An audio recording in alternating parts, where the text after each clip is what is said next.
kweli Naam, kwa mara nyingine tena wapenzi wasikilizaji na watazamaji wa MWK, karibu moja kwa moja katika habari zetu, na tukiingia katika ukurasa wa biashara ambako wafanyabiashara wa soko la Nyiwempala wametoa ombi la radhi kwa rais wa Zambia Mheshimiwa Hakainde Hichilema kufuatia tukio la vurugu lililotokea wakati wa ziara yake rasmi siku ya Jumamosi tariki 8 Novemba mwaka 2025.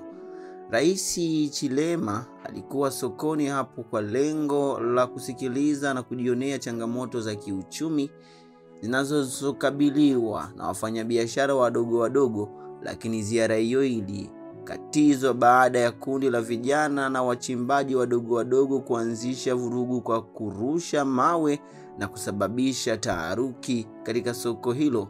Kwa mujibu wa taarifa zilizotufikia, vurugu hizo zilisababisha uharibifu wa mahali, ikiwemo kuchomwa kwa gari la polisi.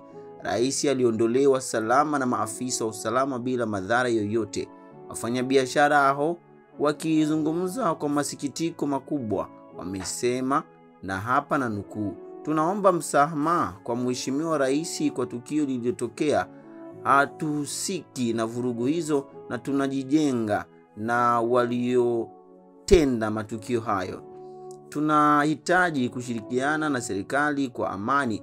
Mwisho wa kunukuu.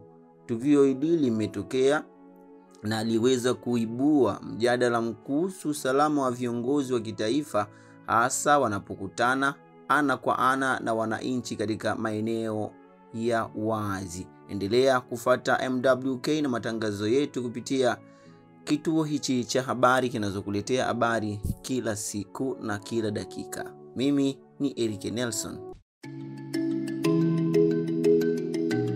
Kweli.